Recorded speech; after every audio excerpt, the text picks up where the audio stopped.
আমি আস্তে করে বললাম, ভাইয়া, আমি একটা কথা বলবো, তুমি রাগ করো না। আগে ভাইয়া চোখ তুলে আমার দিকে তাকালো। আমি একটু থেমে নিয়ে বললাম, ভাবির বয়স এখনো খুব কম, সে হয়তো বুঝে না কিভাবে স্বামী স্ত্রীর সম্পর্ক চলে। তুমি হয়তো নিজের ভালোবাসার জায়গা থেকে ওকে বড় করতে চাও, কিন্তু ভাইয়া, এই বয়সে কেউ এমন কঠিন নিয়মে চলতে পারে না। যে ভাবি মুখ তুলে তাকালো, চোখে বিস্ময়। ভাইয়া কিছু বলল না, চুপচাপ শোনো। তুমি যা চাও সেটা হয়তো ভুল নয়। আমি আবার বললাম, কিন্তু সেটা বুঝিয়ে বলার দায়িত্ব তোমার।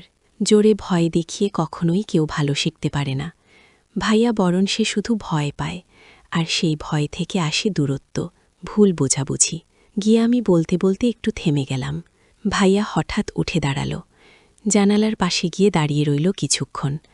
তারপর হঠাৎ বলল, তুই তো ছোট ছিলিস সব সময়, কবে এত বড় বড় হয়ে গেলি যে আমাকে উপদেশ দিচ্ছিস? তবে কণ্ঠে ছিল অভিমান নয়, এক ধরনের মেনে নেওয়া। আমি এগিয়ে গিয়ে ভাইয়ার কাঁধে হাত রাখলাম। আমি তো তোমার ছোটি, তাই বলছি, কারণ তুমি যে কষ্ট পাচ্ছ সেটা আমিও সহ্য করতে পারছি না। গিয়ে বন্ধুরা, আজকের এই গল্পটি আরও স্পেশাল, না দেখলে খুব মিস করবেন। আর দয়া করে গল্পটি ভালো লাগলে ভিডিওটি লাইক, কমেন্ট, শেয়ার ও চ্যানেলটি সাবস্ক্রাইব করে দেন প্লিজ। ভাইয়ার বিয়ে ঠিক হবার পর থেকে বাসার পরিবেশ একেবারে বদলে গেল। মা বাবা খুশিতে ডুবে থাকলেও আমার মনে একটা অদ্ভুত অস্বস্তি কাজ করছিল।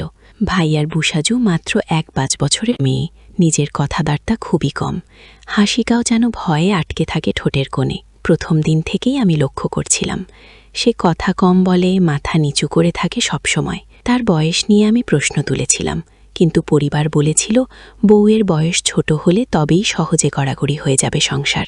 আমি কিছু বলিনি তখন, কিন্তু মনটা কেমন করে উঠেছিল।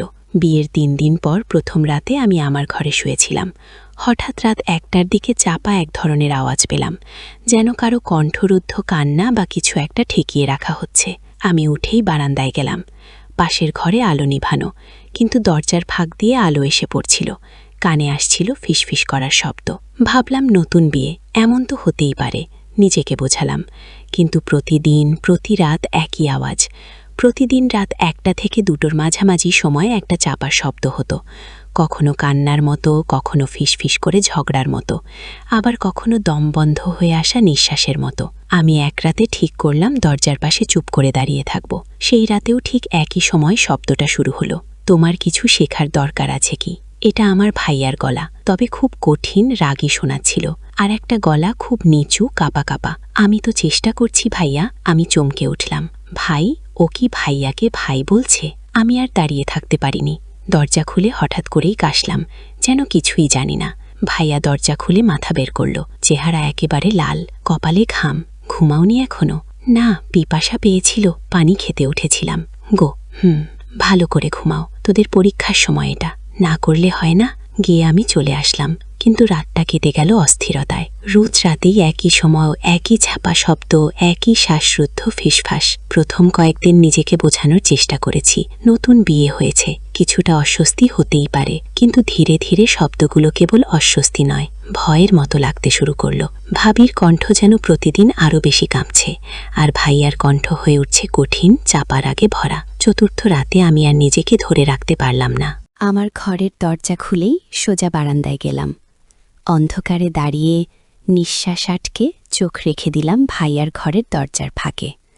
দরজাটা একটু খোলা ছিল, মনে হলো ওরা হয়তো জানেই না কেউ দেখছে। ঘরের ভেতরের দৃশ্য দেখে আমি স্তব্ধ হয়ে গেলাম। ভাবি মাটিতে বসে, চোখে পানি পরনের সাদা একটা পাতলা ওর, মুখ লাল হয়ে আছে যেন, কান্না করতে করতে গাল দুটো ফেটে গেছে। ভাইয়া দাঁড়িয়ে, তার হাতে একটা কিছু, মুখ গম্ভীর। তুমি এতটা বোকার মতো আচরণ করছো কেন? তুমি আমার স্ত্রী, অথচ তুমি এখনো বুঝতেই পারো না স্বামীর সাথে কি আচরণ করতে হয়? আমি তো চেষ্টা করছি ভাই, মানে আপনি কি? ভাবি গলা নিচু করে ফেলল। ভাইয়া কড়া গলায় বলল, তুমি আমাকে ভাই ডাকো কেন? এভাবে কি স্বামীকে ডাকে? ভাবির মুখ আরও ফ্যাকাশে হয়ে গেল। ভাবি বলল, আমি ছোট ছিলাম তো, এখনো অভ্যেস যায়নি গোল। তখন হঠাৎ ভাইয়া দেয়ালে জোরে ঘুষি মারল। আমি চমকে উঠলাম। এখনো যদি শিখে না ফেলো তাহলে আমাকেও বদলাতে হবে। আমার রক্তহীন হয়ে গেল। এই শব্দগুলো ঠিক সেইভাবে বলা হচ্ছিল যে যে কোনো অশ্রাব্য কিছু শুরু হতে পারে যে কোনো সময়। আমি জানতাম না কি করব। ভেতরে ঢুকে পড়ি, মা বাবাকে ডাকি, নাকি ভিডিও করি প্রমাণের জন্য। কি করব ভাবছিলাম, কিন্তু তখন একটা দৃশ্য দেখলাম যা আমাকে আরও বিভ্রান্ত করে দিল। ভাবি আচমকা উঠে গিয়ে ভাইয়ার পা জড়িয়ে ধরল। খুব নিচু সুরে কিছু বলছিল, আমাকে ক্ষমা করে দাও। তবে দেখে মনে হচ্ছিল ভয়, অনুনয় আর অসহায়ত্বের এক অদ্ভুত মিশ্রণ। ভাইয়াটাকে তুলে দাঁড় করালো। মুহূর্তেই গলা নরম করে বলল, তুমি জানো না আমি তোমাকে কতটা ভালোবাসি, কিন্তু তুমি আমাকে বাধ্য করো রেগে যেতে। আমি যেন 1 সেকেন্ডে আরেকটা মানুষকে দেখতে পেলাম। এই সেই ভাইয়া যে সারা জীবন আমার রোল মডেল ছিল। এত ভালোবাসার কথা বলেই এখন এমন আচরণ। ভাবি কিছু না বলে মাথা নিচু করে রইল। সে হয়তো অভ্যস্ত হয়ে যাচ্ছে অথবা হার মানছে। আমি জানি না ঠিক কী হচ্ছিল ও ঘরে, কিন্তু এখন আমি সম্পূর্ণ নিশ্চিত ওদের সম্পর্কটা কিছুতেই স্বাভাবিক নয়। আমি জানতাম না সেই রাতে আমি কি দেখেছি। একটা ভালোবাসার নামের মোড়কে কি চলছিল নির্যাতন, নাকি সেটা ছিল ভাইয়ার নিজের ভেতরের ভাঙনের বহিঃপ্রকাশ। পরদিন সকালে মুখে কিছু বলিনি কারো সঙ্গে। ভাবি জিজ্ঞেস করলেন, রাতে ঘুম হয়েছিল? আমি শুধু মাথা নাড়লাম। ভাবির চোখে ঘুমহীনতা স্পষ্ট, চোখের নিচে হালকা ফোলা ভাব, চুল এলোমেলো, কণ্ঠ নিচু। আপা, নাস্তা খাবেন? তার কণ্ঠে কোনো অভিযোগ নেই, নেই কোনো আকুলতা, যেন সে নিজের অবস্থান মেনেই নিয়েছে। আমি জানতাম একটা শব্দ বললেই হয়তো কিছু বদলাবে। মা বাবাকে জানালে বা ভাবির পরিবারের কাছে বিষয়টা তুললে ভাইয়ার অবস্থা কঠিন হয়ে যাবে। কিন্তু আমি পারলাম না। আমি কাউকে কিছু বললাম না, কারণ আমি জানতাম ভাইয়া কেমন। ছোটবেলা থেকে সংসারের দায়িত্ব নিজের কাঁধে নিয়েছে। নিজের শখ, নিজের সময় সব বিসর্জন দিয়ে কেবল আমাদের ভালো রাখার জন্য লড়েছে। আজ যদি তার বিরুদ্ধে মুখ খুলি, তাহলে কি সেটা বিশ্বাসঘাতকতা হবে না? আমি নিজের মনে হাজারটা প্রশ্নে ভেসে যাচ্ছিলাম। ভাবি যেন দূর থেকে আমার চিন্তা পড়ে ফেল। এক দুপুরে রান্নাঘরে আমি একা বসেছিলাম। ভাবি আস্তে করে পাশে বসল। আপা, আমি চমকে তাকালাম। আপনি কিছু দেখেছেন? আমার মুখ শুকিয়ে গেল। কি দেখ বল? ভাবি নিচু গলায় বলল, আমি জানি না কি করব। আমি চেষ্টা করি, কিন্তু ভাইয়া খুব রেগে যায়। কিন্তু আমি জানি উনি খারাপ না। উনি শুধু চায় আমি যেন তার মতো হই। কি? এই কথা শুনে আমি আর চুপ থাকতে পারলাম না। কি মানে তার মতো হও? তুমি কি ভয় পাও ওকে? ভাবি আমার চোখে চোখ রেখে বলল, ভয় পাই, আবার পাই না। উনি রেগে গেলে খুব খারাপ লাগলেও পরে আবার মাফ চান। আমি জানি না, আমি হয়তো ভালো বোনা গিয়ে আমার ভিতরটা কেঁপে উঠল। এই মেয়ে এখনো মনে করে ওর ভুল ভাইয়ার না, আমার। ভাইয়া যে এখন একটা অদ্ভুত মানুষ হয়ে উঠছে, আমি সেটা স্বীকার করতেও ভয় পাচ্ছিলাম।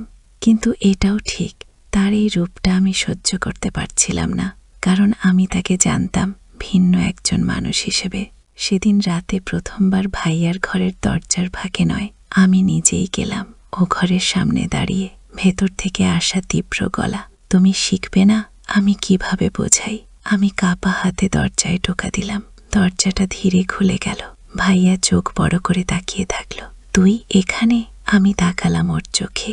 সেখানে রাগ নয়, এক রাশ লজ্জা। আমি আস্তে করে বললাম, তুমি ঠিক আছো? ভাইয়া ওর মুখটা নরম হয়ে গেল। হঠাৎ করে সে বসে পড়ল খাটের কোণে, কপালে হাত দিয়ে বলল, আমি জানি না আমি কেমন হয়ে যাচ্ছি গো।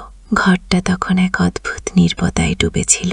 আমি, ভাইয়া আর ভাবি তিনজনে একটা ছোট ঘরে বসে আছি, অথচ যেন তিনটে আলাদা দুনিয়ায়। ভাইয়া মাথা নিচু করে বসেছিল, ভাবি চুপচাপ, চোখ নিচু।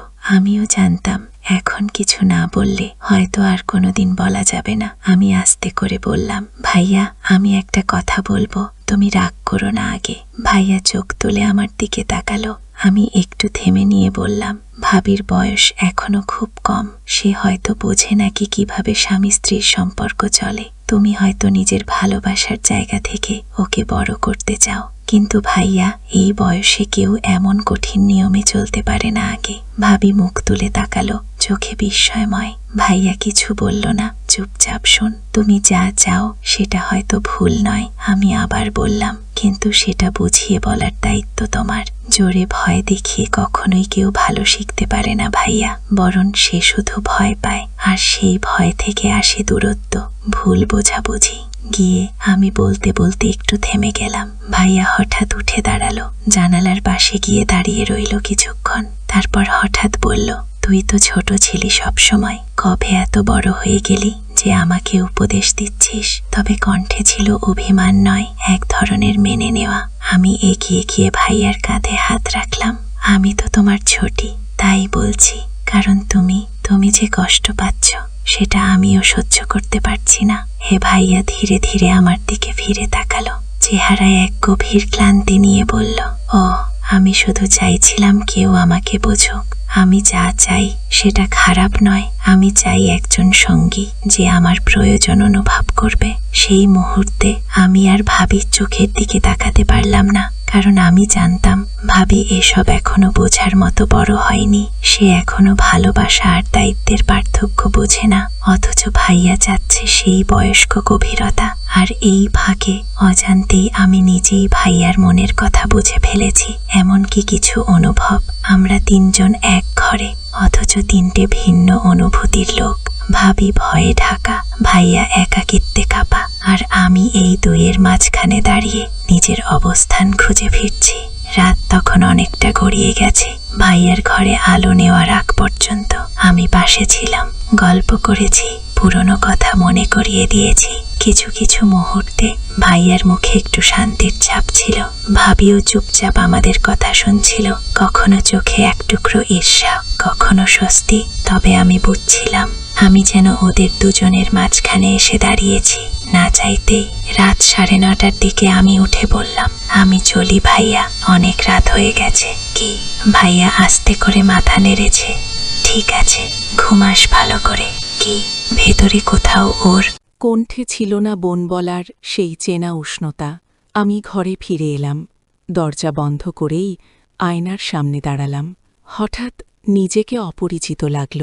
আমি কি এখনও সেই আমি, নাকি ভাইয়ার দুঃখ বুঝতে গিয়ে নিজের ভেতরেও কিছু হারিয়ে ফেলেছি?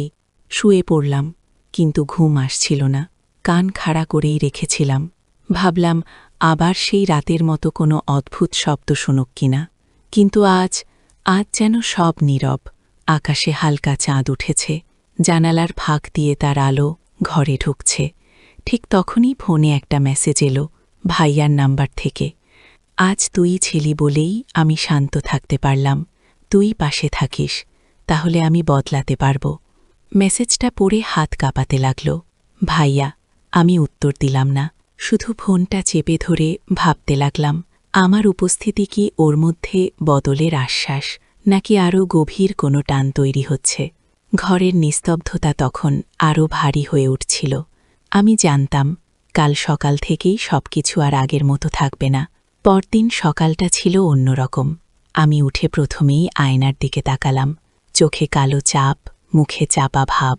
আমি কি ক্লান্ত ছিলাম, নাকি বদলা যাচ্ছিলাম? ভাইয়া ও ভাবি ডাইনিং টেবিলে বসেছিল। আমি যেই ঘর থেকে বের হলাম, ভাইয়া একটু তাকালো আমার দিকে, নীরব চাহনি, কিন্তু যেন কিছু বলছিল। ভাবি নিচু গলায় বলল, আপা, চা বানিয়ে দিই? আমি হেসে বললাম, না, আজ আমি করি।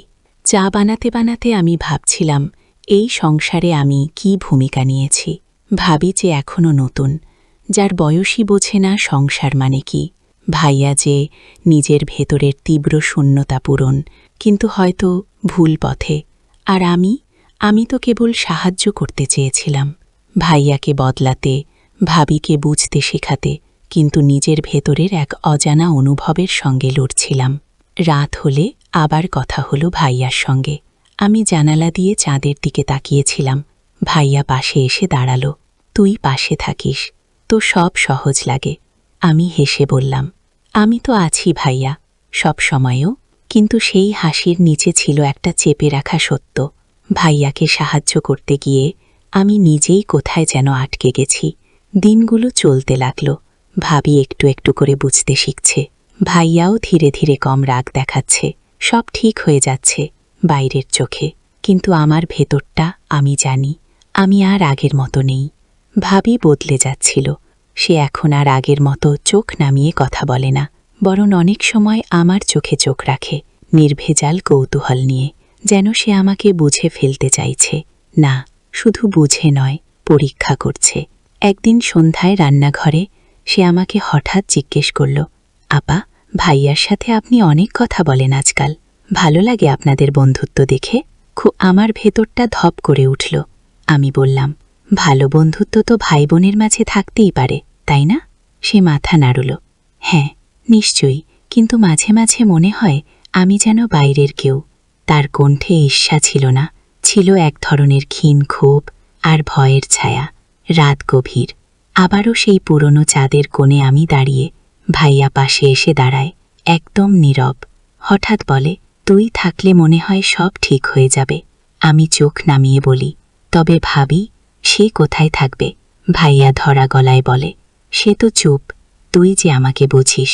কি? এই প্রথম আমি সরাসরি বললাম, ভাইয়া, তুমি যা খুঁজছ সেটা আমি দিতে পারি না।